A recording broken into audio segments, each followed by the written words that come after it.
don't ever slow up, no I don't take shit, I got no.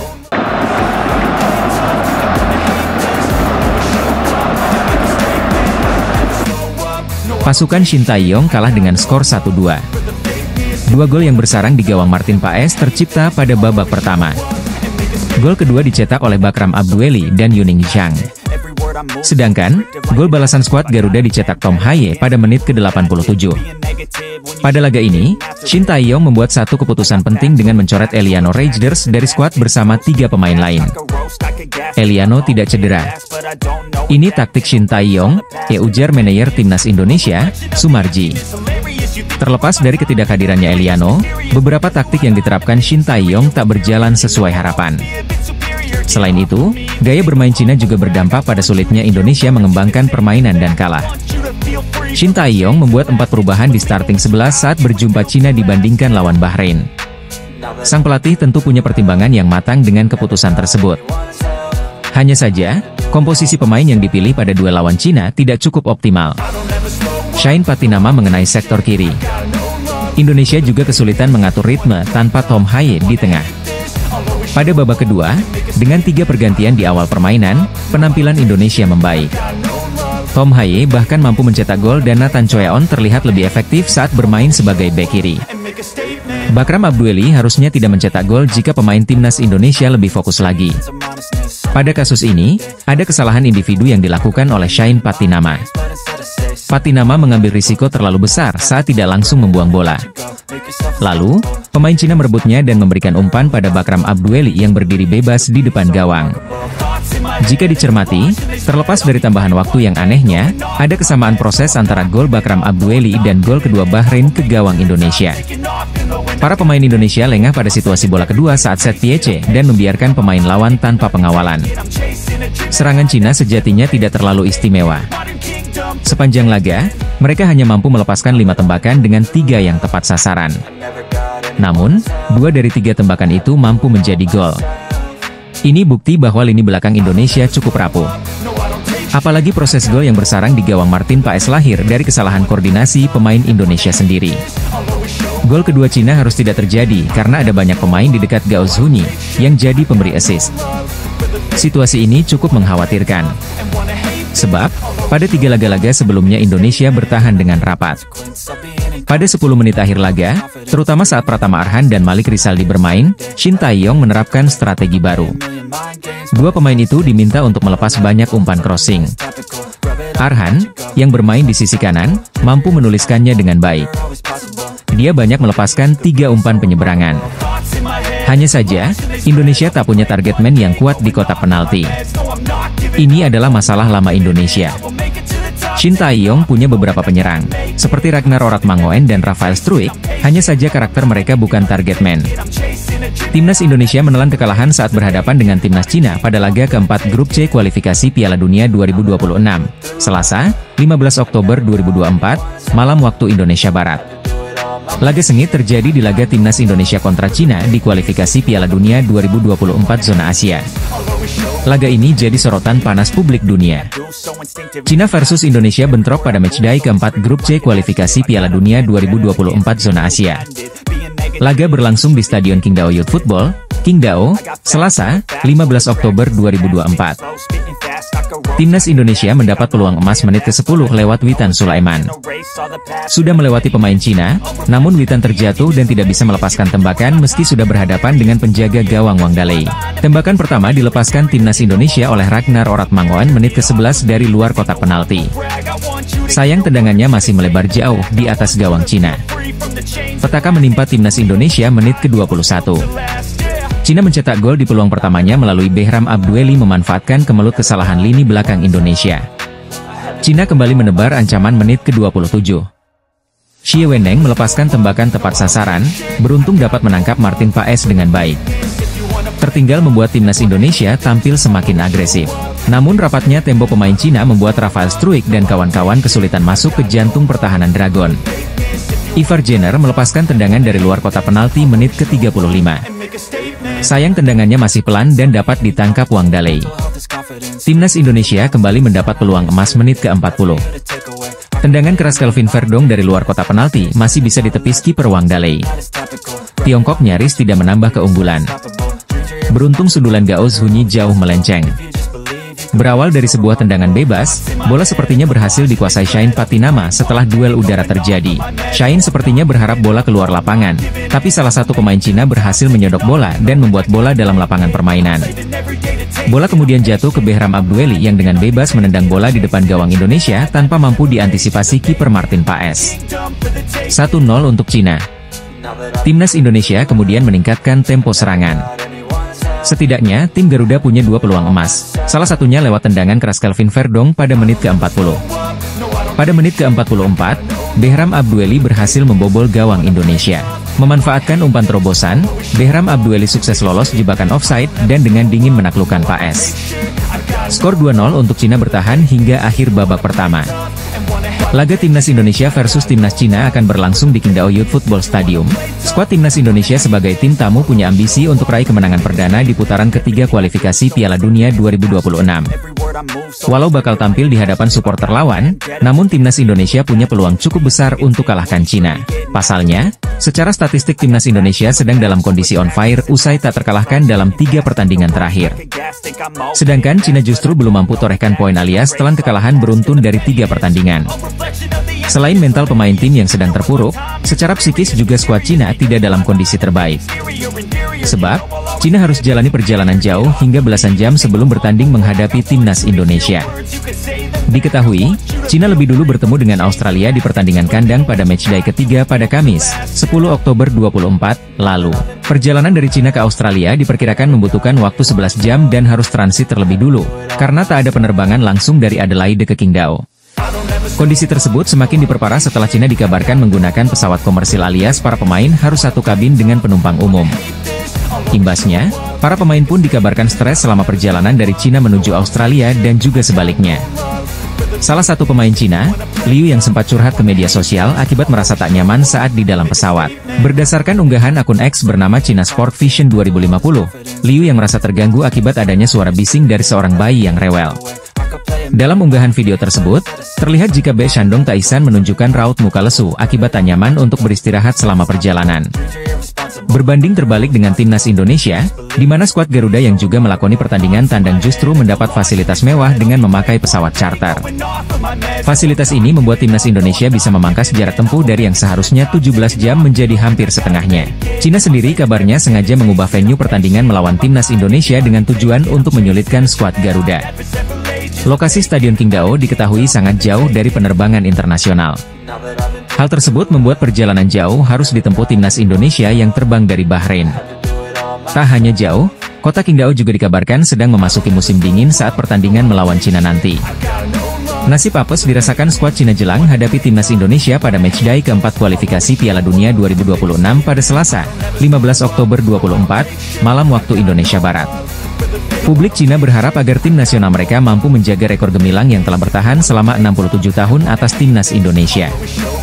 Seperti diketahui, Cina jelas tidak mau menganggap sebelah mata sang lawan yaitu Timnas Indonesia yang tampil ciamik di kualifikasi Piala Dunia 2026. Pasalnya, performa skuad negeri tirai bambu itu sedang tidak baik-baik saja setelah kalah 3 kali berturut-turut sekaligus terjerembab di dasar klasemen. Situasi semakin tidak menguntungkan bagi Cina lantaran sejumlah pemain kunci mereka dipastikan absen seperti Alan dan Wu Lei, sedangkan kondisi Fernandinho diragukan. Di sisi lain, sang lawan yakni Timnas Indonesia juga sedang jadi pembicaraan hangat dalam beberapa waktu terakhir seusai berhadapan dengan Bahrain. Bagaimana tidak, kemenangan di depan mata Timnas Indonesia harus pupus setelah Bahrain menyamakan kedudukan di detik-detik terakhir. Kini, Timnas Indonesia akan berhadapan dengan Cina di Qingdao. Kedua tim sama-sama mengusung misi wajib menang demi naik ke posisi 4 besar. Terkhusus Cina, mereka ingin kembali mentas di Piala Dunia setelah absen selama 22 tahun. Begitu pula Timnas Indonesia yang terakhir kali tampil pada 1938. Jelang berhadapan dengan pasukan Shin Taeyong, salah satu media Cina tiba-tiba mengungkit rekor positif mereka kala bertemu dengan Timnas Indonesia. Usut punya usut, Cina ternyata sama sekali belum terkalahkan dari Timnas Indonesia dalam 67 tahun terakhir di semua kompetisi internasional. Kemenangan sensasional Cina atas Timnas Indonesia yang paling diingat ialah saat Piala Asia 2004. Duel ketika itu dimenangkan oleh Tiongkok. Di Piala Asia 2004, Cina masih mampu mengalahkan Indonesia 5-0, jika tanya. Selain itu, media Cina tersebut juga membanggakan tren positif negaranya ketika berjumpa timnas Indonesia, yakni hanya sekali kalah dalam 13 perjumpaan. Kedua tim telah bertemu sebanyak 13 kali. Timnas Cina memiliki 9 kemenangan, 3 seri dan 1 kekalahan, ditulis 163.com. Kendati demikian, kini situasi tersebut telah sepenuhnya berubah. Timnas Indonesia sekarang menjadi salah satu tim Asia dengan perkembangan yang terbilang signifikan. Kondisi ini diperkuat dengan statistik timnas Indonesia di kualifikasi Piala Dunia 2026 yang sama sekali belum pernah kalah dari tim-tim kuat seperti Arab Saudi dan Australia. Walaupun sekarang tak terlalu diunggulkan, namun Cina berharap agar rekor mentereng 67 tahun tak terkalahkan atas timnas Indonesia bisa terus berlanjut. Timnas Indonesia akan bertamu ke markas Cina Qingdao Youth Football Stadium, Selasa malam, 15 Oktober 2024, dalam laga kualifikasi Piala Dunia 2026. Meski sempat membanggakan rekor 67 tahun belum pernah kalah, namun media Cina kini tak mau pandang rendah timnas Indonesia. Timnas Indonesia akan melanjutkan perjalanan mereka dalam ajang kualifikasi Piala Dunia 2026 zona Asia. Setelah bermain imbang melawan Bahrain, timnas Indonesia langsung terbang ke Cina untuk laga selanjutnya. Pertandingan melawan Cina sendiri akan digelar di Qingdao Youth Football Stadium. Qingdao sendiri disebut-sebut kota yang cukup jauh jika diukur jaraknya dari Bahrain. Meski demikian, skuad timnas Indonesia dikabarkan sudah tiba di Qingdao, Cina pada Jumat, 11 Oktober 2024. Skuad Garuda tiba di Qingdao Jiaodong International Airport, melalui Terminal 1F pukul 17.13 waktu Indonesia Barat. Kedatangan timnas Indonesia itu disambut oleh Perhimpunan Pelajar Indonesia Tiongkok, Shandong, yang juga disiarkan langsung melalui Instagramnya. Tampak para pemain tiba dengan menggunakan jaket dan baju berkerah kontingen timnas Indonesia. Pratama Arhan pun menjadi pemain pertama yang keluar dari pintu kedatangan, disusul Shane Patinama, dan diakhiri oleh rombongan tim kepelatihan. Tim besutan Shin Tae-yong ini menggunakan pesawat yang dicarter oleh PSSI usai laga kontra Bahrain. Penggunaan pesawat sewaan tersebut bertujuan untuk memangkas waktu penerbangan ke Qingdao yang tergolong jauh dari ibu kota Cina, Beijing. Ya, jarak Beijing ke Qingdao memakan waktu sekira 6,5 jam melalui jalur darat. Martin Paes CS akan menghadapi Cina di Qingdao Youth Football Stadium, Selasa, 15 Oktober 2024, pukul 19 waktu Indonesia Barat. Dengan demikian, maka skuad Garuda setidaknya memiliki waktu 3 hari untuk melakukan pemulihan sekaligus persiapan melawan Cina. Kedatangan timnas Indonesia di Qingdao rupanya juga mencuri perhatian media online Cina, Sohu.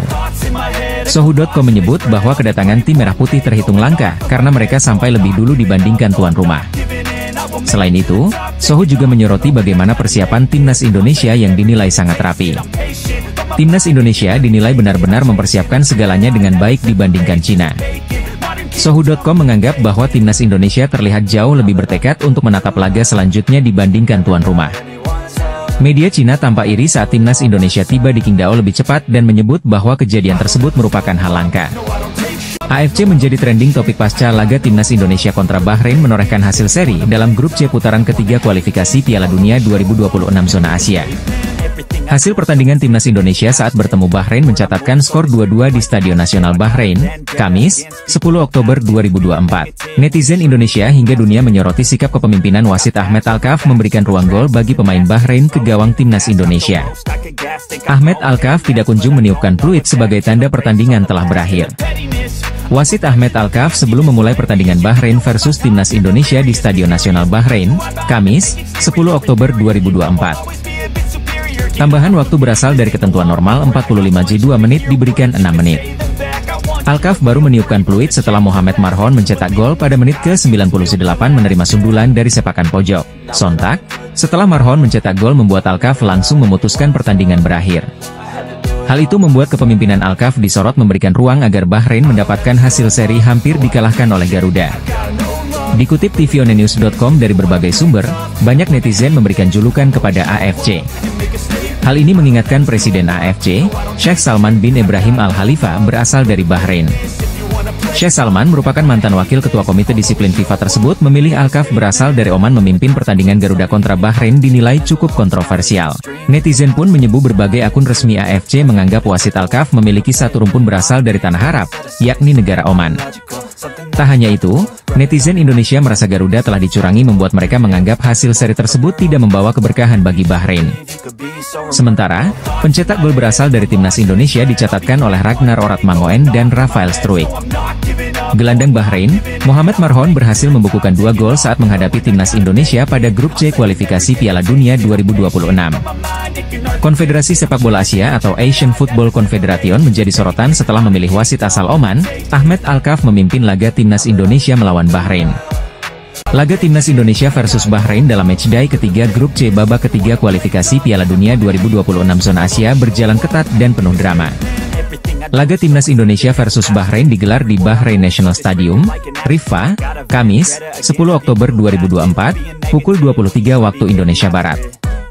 Gol sematawayang Bahrain pada babak pertama ini tercipta lewat tendangan roket Mohamed Marhon di menit ke-15. Kemudian, Ragnar Oratmangoen sukses membawa timnas Indonesia menyamakan kedudukan. Laga baru dimulai, nasib malang menimpa Malik Rizaldi. Pelipis Malik berdarah usai berbenturan saat menyambut bola yang melambung di atas dengan kapten Bahrain, Waleed Al-Hayam. Bukan hanya Malik, Waleed Al-Hayam juga mengalami cedera di kepala hingga harus mendapat balutan di kepala. Malik pun bisa kembali melanjutkan permainan usai mendapat perawatan. Setelah itu, kedua tim terus melakukan jual beli serangan. Bahrain pun bisa memanfaatkan peluang emas yang didapat pada menit ke-15. Ialah Mohamed Marhon yang mencatatkan namanya di papan skor. Dia mencetak gol cantik dari tendangan bebas di luar kotak penalti. Tendangannya membuat bola membentur mister gawang lalu memantul dan masuk ke gawang timnas Indonesia yang dikawal Martin Paes. Bahrain unggul 1-0. Setelah itu, Bahrain makin intens memberi tekanan ke lini belakang timnas Indonesia. Tetapi, Jai Idzes CS masih bisa menghalau serangan yang datang. Martin Paes juga melakukan sejumlah penyelamatan penting, salah satunya pada menit ke-40. Dia menepis tendangan keras di mulut gawang timnas Indonesia.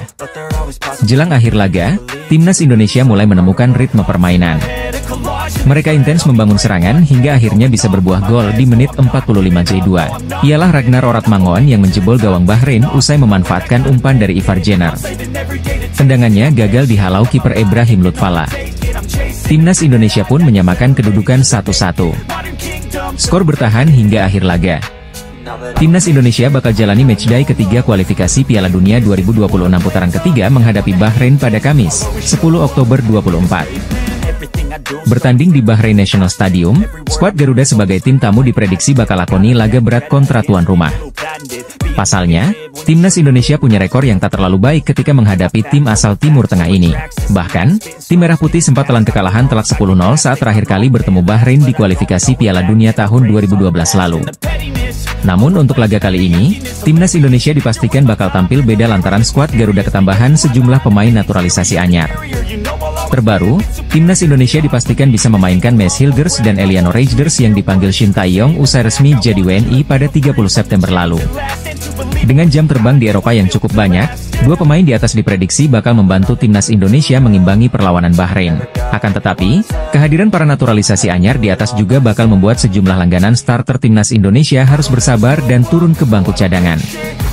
Marcelino Ferdinand, pemain berusia 20 tahun ini kerap jadi gelandang serang andalan Shin Tae-yong saat timnas Indonesia tampil di ajang FIFA. Berikutnya adalah Witan Sulaiman.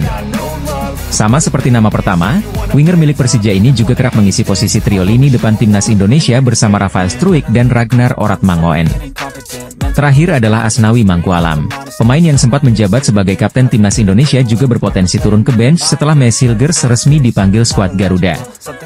Ketambahan para pemain naturalisasi baru, pelatih Shin Tae-yong diprediksi bakal menepikan 3 langganan starter timnas Indonesia berikut saat hadapi Bahrain. Apakah pesepak bola 28 tahun, Kevin Dix akan tiba di Indonesia pada Oktober 2024 sekaligus diperkenalkan sebagai calon pemain timnas Indonesia oleh Ketua Umum PSSI Erick Thohir? Sekadar diketahui, Zulham Subari selaku pelukis baru saja mengirimkan hasil lukisannya kepada Kevin Dix. Ia melukis Kevin Dix dengan latar lambang Garuda. Gambar tersebut kemudian dikirim Zulham Subari via direct message ke Kevin Dix. Kevin Dix pun bahagia dan berharap bisa segera bertemu sang pelukis. "Saya harap segera berada di Jakarta, jadi Anda tidak perlu mengirimkannya," kata Kevin Dix dalam percakapan via Zulham Subari, yang dibagikan via akun Instagram. Konfirmasi di atas akan menegaskan Kevin Dix akan tiba di Indonesia dalam waktu dekat untuk menjalani proses naturalisasi. Baru-baru ini kepada media Denmark, Bold, Kevin Dix mengaku sang agen sudah dihubungi PSSI. Dalam wawancara yang dilakukan medio September 2024 itu, Kevin Dix mengaku segera memutuskan apakah menerima tawaran PSSI menjadi warga negara Indonesia atau tidak. Disinyalir, Kevin Dix sudah membuat keputusan dan segera datang ke Indonesia.